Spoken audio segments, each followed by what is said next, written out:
ఇది మేము తిరిగి దాన్ని మేము అటువంటి కార్యక్రమాలు చెయ్యము అని చెప్పేటువంటి పరిస్థితులు మీరు పెట్టాలా. అది తీసుకొని పోకుండా నువ్వు కూర్చొని మహానాడులో లక్షల మంది పెట్టుకొని తడిసిపోతాయంటావా? తడిసిపోయేది మాకు కాదయా. నువ్వు అన్యాయం కేసులు పెట్టు, ఇంకా 10 భరిస్తాం. కానీ రేపు అధికారం రేపు నువ్వు రానప్పుడు నువ్వు మొగోడివైతే ఈ రాష్ట్రంలో ఉండాలా. ఈ కార్యక్రమాలు రెచ్చగొట్టేటువంటి వాళ్ళందరికీ చెప్తున్నాను, మీరు మొగోళ్ళైతే రేపు అధికారం కోల్పోయిన తర్వాత ఇదే రాష్ట్రంలో మీరు ఉండేటువంటి ధైర్యం ఉంటే ఇటువంటి ప్రోత్సహించండి.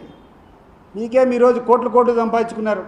ఏ కార్యక్రమం చేసినా విపరీతమైనటువంటి కమిషన్లు డబ్బులు తీసుకొని అధికారం పోతానే వెళ్ళిపోయేదని మీరు సిద్ధంగా ఉండరు. బట్ ఇక్కడ ఉన్నటువంటి సామాన్య కార్యకర్త యొక్క పరిస్థితి ఏంది? నిజంగా తెలుగుదేశం పార్టీ అభిమాని యొక్క పరిస్థితి ఏంది ఒకసారి మీరు ఆలోచన చేస్తారా? వాళ్ళు నిలవగలుగుతారా? వాళ్ళ యొక్క ఆస్తులకు మీరు రక్షణ ఉండగలుగుతారా? వాళ్ళ యొక్క ప్రాణాలకు మీరు రక్షణ ఉండగలుగుతారా అని చెప్పి నేను అడుగుతున్నాను. మంచితనాన్ని ప్రోత్సహించండి, మంచిని పెంచండి. ఒకవేళ చంద్రబాబు నాయుడు గారు ఎందుకు ఈరోజు ఈ రకంగా వ్యవహరిస్తున్నారని నాకు అర్థం కావడంలే.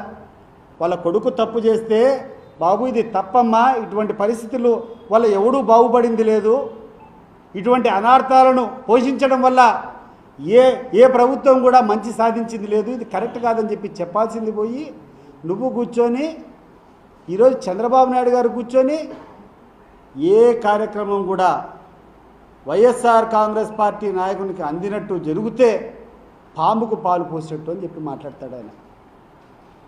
ఎక్కడికి పోతుంది రాష్ట్రము? ఏంది పోతా ఉంది? అసలు ఏం స్ప్రెడ్ చేయాలనుకున్నారు మీరు?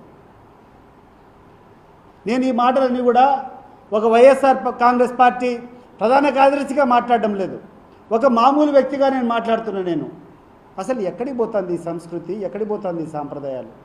మీరు పెట్టేటువంటి సాంప్రదాయాల వల్ల ఈ యొక్క జిల్లా యొక్క పరిస్థితి ఎట్లుంటుంది, ఈ రాష్ట్రంలో మిగిలిన ప్రజల యొక్క పరిస్థితులు ఎట్లుంటాయో ఆలోచన చేయండి. సామాన్య ప్రజలంతా మీరు చేసేటువంటి వికృత శాస్త్రం వల్ల బలిపశులు కావాలనా? మేము భయపడాలనా? ఈరోజు పోలీసులు మీరు ఇట్లా దుర్వినియోగం చేసుకుంటూ ఎవరు పడితే వాళ్ళు కొట్టించుకుంటూ పోతూ ఉంటే సామాన్య ప్రజలకు రక్షణ ఎవరు కల్పిస్తారని చెప్పు. ఈ యొక్క పోలీస్ ప్రతిష్ట ఇంత ఘోరంగా దిగజారిపోయిన తర్వాత ఈ పోలీసు యొక్క వ్యవస్థ యొక్క గౌరవం ఎవడు కాపాడతాడు చెప్పండి? నాకు అర్థం కావడంలా. ఈరోజు కొంతమంది చేరినారని చెప్తున్నారు, కొన్ని లక్షల మంది మహానాడుకు వచ్చినారు, గ్రాండ్ సక్సెస్ అని చెప్తున్నారు. What is grand success? ఇదే చంద్రబాబు నాయుడు గారు వెంటబడి నేనున్న 27 ఏళ్ళు ఆయన అధికారం లేనప్పుడు ఇక్కడ అనేక సార్లు మీటింగులు పెట్టాం. ఈడ మీటింగులు పెడితే ఒక చిన్న కళ్యాణ మండపం తీసుకుంటే ఆ కళ్యాణ మండపంలో కూడా పట్టేటువంటి జనాలు కూడా లేరు. నిజంగా చెప్తున్నాను, నేనున్న ఆ రోజు తెలుగుదేశం పార్టీలో యాక్టివ్గా ఉన్నాను. విపరీతంగా మేము మా వాళ్ళందరినీ మొబిలైజ్ చేసి తీసుకొని వస్తే పట్టక ఒక 1000 మంది కూడా కెపాసిటీ కళ్యాణ మండపం నిండాలంటే కష్టంగా ఉండేది. మరి ఈరోజు అధికారం ఉందని చెప్పి ఈరోజు లక్షల మంది అధికారం ఉంటే వస్తారు. అదే నువ్వేం డబ్బా కొట్టుకోవాల్సిన అవసరం లే. అది బలుపు కాదు, వాపు. నీ అధికారం కోసం నువ్వు ఏదైనా చేస్తే 4 రూపాయలు వాళ్తాయో, 4 పనులు జరుగుతాయో అని చెప్పి అవకాశవాదులు వచ్చేటువంటి కథ, దాని గురించి నువ్వు పెద్దగా ఆలోచన చేసేది కాదు. ఆలోచన చేయాల్సింది ఈరోజు చంద్రబాబు నాయుడు ఈ జిల్లాలో వచ్చి నువ్వు పెట్టినావు, మహానాడు పెట్టినావు. ఈ జిల్లాకి ఏం చేయాలా?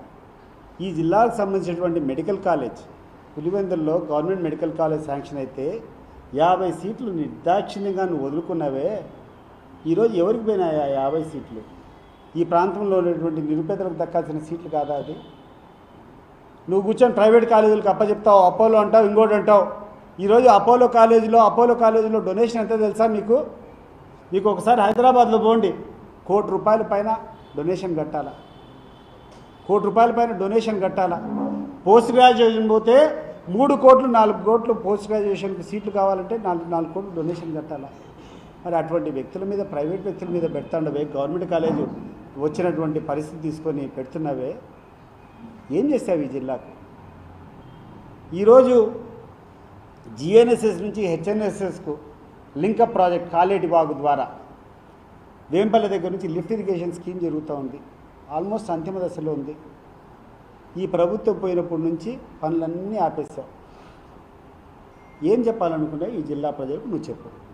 ఈనటువంటి తెలుగుదేశం పార్టీ నాయకులకు అందరినీ కూడా అడుగుతున్నా, నేను కూడా తెలుగుదేశం పార్టీ ఉన్నప్పుడు తెలుగుదేశం పార్టీలో నేను ఉన్నప్పుడు తెలుగుదేశం పార్టీ అధికారంలోకి వచ్చినప్పుడు ఒక బాధ్యతగా తీసుకొని ఈ జిల్లా యొక్క ప్రజలు బాగుపడాలా, ఏ పార్టీ అధికారంలో ఉన్నా కూడా జిల్లా ప్రజలకు అభివృద్ధి ఫలాలు అందించాలని చెప్పి ఆ రోజు గడ్డం పెంచుకొని పోరాటం చేసి ప్రాజెక్టులన్నీ కంప్లీట్ చేసిన.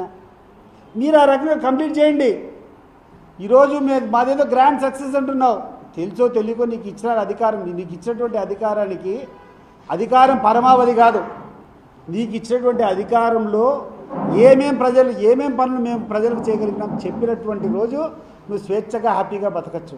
అంతేగాని ఈరోజు పెద్ద పెద్ద లక్షల జనం వచ్చినారంటే అధికారం ఉంది కాబట్టి, నువ్వు డబ్బులు ఖర్చు పెట్టినావు కాబట్టి, తోలినావు కాబట్టి వచ్చినారు. అదే పరిస్థితి ఒక 5 సంవత్సరాలు వెనకేసుకో. ఒక 5 సంవత్సరాల వెనకలు ఇక్కడ కడపలోనే మీటింగ్ పెడితే ఎంతమంది వచ్చినా ఒకసారి క్లిప్పింగ్ తీసుకొని చూసుకుంటే మీకు అర్థమవుతుంది. ఇది వాపా బలుపా మీకు అర్థమవుతుంది. అధికారం ఉందని చెప్పి లక్షల మంది తోలినంత మాత్రం గొప్ప కాదు.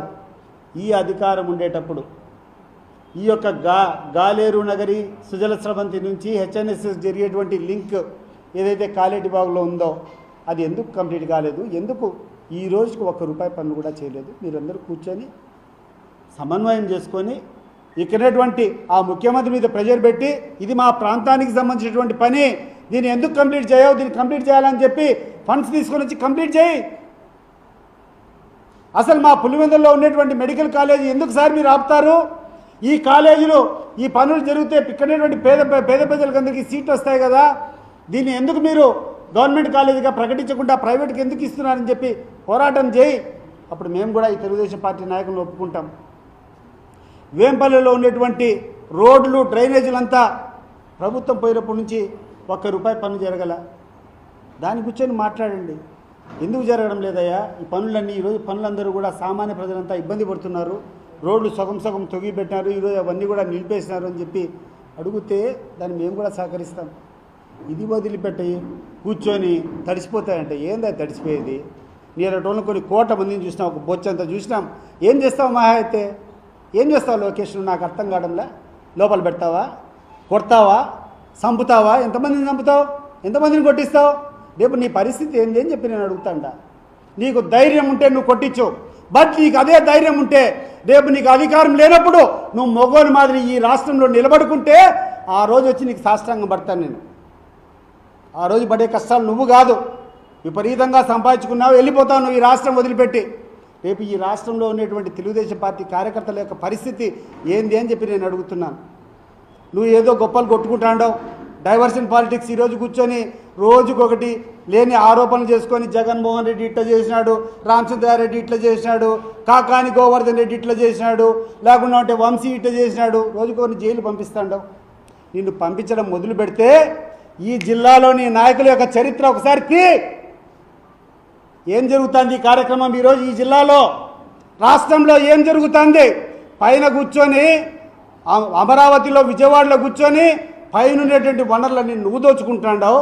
ఇక్కడ కూర్చొని ఒక చిన్న పర్మిషన్ కావాలన్నా ఇక్కడ స్థానికంగా ఉన్నటువంటి నాయకులు ఏ రకంగా ఈయనటువంటి ప్రజలను దోచుకుంటున్నారు ఒకసారి నువ్వు జవాబు చెప్పు అని చెప్పి నేను అడుగుతున్నాను.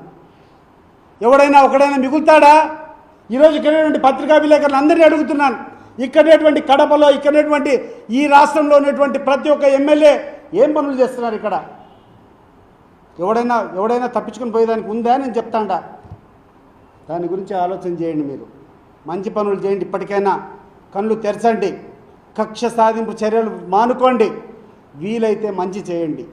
మంచి చర్యలు ఎవడు చేసినా కూడా ఆ కార్యక్రమాన్ని పూర్తి చేసేటువంటి కార్యక్రమాలు చేయండి. భయపడించాలని ప్రయత్నిస్తే